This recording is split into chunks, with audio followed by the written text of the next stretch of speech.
네, 안녕하세요. 퀀트 애널리스트 주식공무원입니다. 2019년 1월 29일 화요일 장전 시황에 대해서 말씀드리도록 하겠습니다.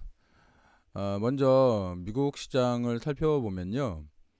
다우존스 30 산업평균 지수가 어제보다 0.84포인트 내렸고요. 스탠더드 앤 푸어스 지수는 전장보다 0.78% 하락, 그리고 기술주 중심의 나스닥 지수는 1.11% 내린 7085에 장을 마감했습니다. 유가는 시장 충격으로 인해서 2% 넘게 하락했고요. 금값은 소폭 상승했습니다. 여러분들 드라마 보셨죠? 예전에 사랑은 돌아오는 거야 라고 이제 권상우가 외쳤던 그런 드라마가 있었는데요. 무역전쟁에도 오늘은 무역전쟁의 선빵도 돌아오는 거야, 이렇게 좀 시작을 하고 싶습니다. 갑자기 웬 사랑과 선빵 타령이냐고 말씀하시겠죠. 최근 미국 시장을 보고 있자니 이런 생각이 들어서 그런 말씀을 드리는데요. 간밤에 캐터필러와 엔비디아의 실적이 안 좋게 발표되면서 두 회사의 주가가 각각 7%와 12% 넘게 하락했습니다. 모두 중국 시장과 관련이 있는 기업이고요. 중국 시장에서 둔화를 겪고 있는 기업들입니다. 특히 캐터필러는 무역 관련해서 대표적인 시그널을 주고 있는 회사인데요. 뭐 엔비디아는 여러분들이 아시는 그 엔비디아 맞습니다. 그래픽 회사이고요. 실제 그 그래픽 카드의 발전이 GPU라고 해서 그래픽 프로세서 유니트, CPU의 효율을 향상시키는 데 영향을 주게 되었고요. 자율주행이나 비트코인 이런 어떤 그 채굴들과 관련이 있어서 지난 한 5년간 주가가 10배 이상 오르는 모습을 보였는데요. 잠시 그 주가의 움직임을 좀 보여드릴게요. 잠시 보시면 외국 주식이라고 어렵게 생각하시지 마시고요. 여기 구글에 이렇게 엔비디아의 주가라고 쳐보면 엔비디아 주가가 나오는데, 실제로 이제 보이시는 것과 같이 약 한 2016년부터 약 한 10배 가량, 이쪽가 한 22달러, 30달러 이랬거든요. 이제 300달러 가까이 근처까지 갔으니까 한 10배 이상 상승한 모습을 보인 겁니다.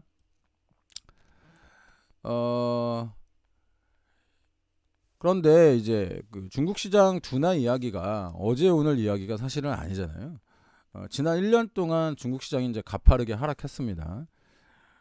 그 내용을 조금 살펴보면 중국 시장이 가파르게 1년 동안 그 하락을 했죠.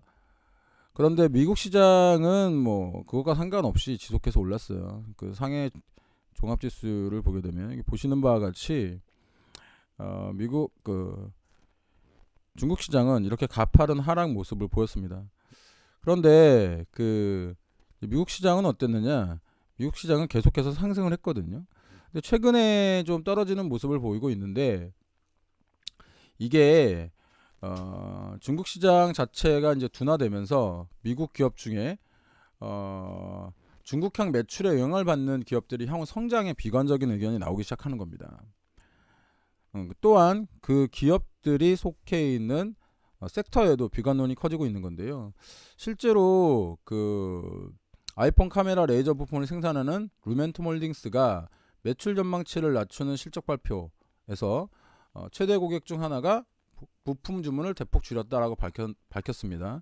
이때 애플 주가가 휘청했는데 사실은 애플이라고 말하지 않았어요. 하지만 이 루멘텀 홀딩스의 매출 거의 대부분이 매출 애플에 그 집중되어 있고, 지금 현재 애플의 주가는 2008년 금융위기 이후 최악의 수준을 보이고 있습니다. 다시 한번 애플의 주가를 조금 보여드리면요.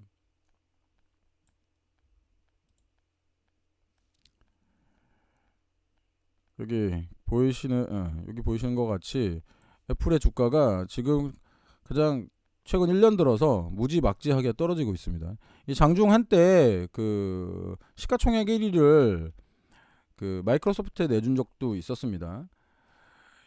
여기에서 제가 미국 그 차트를 가끔 보여드리는데요. 지금 현재도 미국 차트가 전번에 제 방송을 들으시는 분들은 기억하시겠지만 제가 이렇게 추세선을 이렇게 그으면서 아직 이 추세를 벗어나지 그러니까 하락 추세입니다. 하락 추세를 벗어나지 못하고 있다 이렇게 말씀을 드렸잖아요.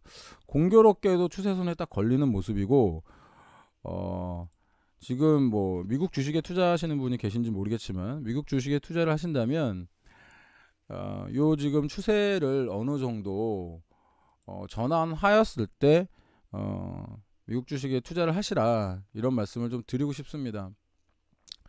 실제 이제 지금 현재 더 안 좋은 것은 무엇이냐면 트럼프가 그 미국 주식 그러니까 즉 애플에 그러니까 중국에서도 지금 애플이 생산을 하잖아요. 중국에서도 애플이 생산을 하는데 이 중국에서 생산하는 제품에 대해서도 고효율의 관세를 매기겠다 이런 이야기를 했습니다. 그렇기 때문에 앞으로의 전망이 좀 더 어둡지 않느냐 이런 이야기가 있는 거고요. 이처럼 미국 기업들의 실적이 비관적인 가운데 이제 우리 시간으로 이제 오늘 저녁에 애플이 실적 발표가 있습니다. 아직 최악은 아니지만 1월 2일 날 그 한번 휘청였어요. 그렇기 때문에 그 또 휘청인 것도 꼭 중국 때문이라고 꼭 집어 이야기를 했었습니다. 그렇기 때문에 이제 시장이 우려를 보내고 있다 이렇게 말씀드릴 수 있고요. 소수 의견으로는 어느 정도 시장에는 이미 반영됐다라는 주장도 있기는 합니다. 하지만 아까도 말씀드렸다시피 애플이 애플 자체로가 아니고 애플이 속해 있는 섹터들에 분명히 상당한 영향을 줄 가능성이 높습니다. 우리나라 삼성전자와 SK 하이닉스의 주가 흐름이 나머지 전체 반도체 장비 회사들에게 지대한 영향을 주었던 것처럼 말입니다. 다행히도 어제 우리 시장은 미국 선진국 시장과는 확연히 구분되는 모습을 보였는데요. 어제도 외국인들이 3,500억이 넘는 순매수를 기록했고 시장은 장중이긴 하지만 10월 17일에 전고점을 뚫는 그런 모습을 보였습니다. 차트를 잠깐 보여드릴게요. 이게 지금 현재 저희 차트고요. 1월 28일 어제 그러니까 전고점을 살짝 뚫는 모습을 보였습니다. 다음 주에 그 설 명절 연휴가 있고 아직 해결되지 않는 북미 정치 문제가 있지만 현재의 흐름은 지금처럼 하방 경직성이 나타나 있기 때문에 당분간 우상향할 거라는 전망이 지배적입니다. 다만 요 지금 정고점 지점에서의 매물대가 있기 때문에 현재 흐름에서 약간 시간이 좀 필요하다 이런 말씀을 좀 드립니다. 마지막으로 남북 경협주를 가지고 계신 분들한테 한 가지 팁을 좀 드린다면요. 지난 북미 정상회담이 있었을 때를 비추어 보면 회담 33일 전에 약 33일 전에 그 회담이 있기 33일 이전에 장소가 발표가 났다는 겁니다. 의전 문제, 기타 등등등의 것들을 조율하려면 최소한의 시간이 필요하기 때문인데요. 미국이 2월달 안에 회담이 열린다고 얘기를 했고요. 회담이 열린다고 얘기를 했으면 지금, 그러니까 즉 오늘, 내일, 모레 한 3일 이내에 회담 장소가 발표나야 된다는 겁니다. 만약에 그 회담 장소가 발표가 나게 되면 경협주들이 다시 한번 이제 그 출렁거릴 겁니다.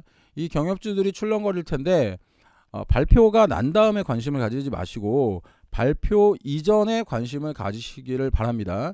전에 아난티의 짐 로저스 때 보신 것처럼 센티멘탈에 의한 투자는 소문에 사서 뉴스에 파는 겁니다. 지금까지 방송 들어주셔서 감사하고요. 방송 마음에 드셨다면 추천과 구독도 부탁드립니다. 지금까지 따박따박 수익률의 주식공무원이었습니다.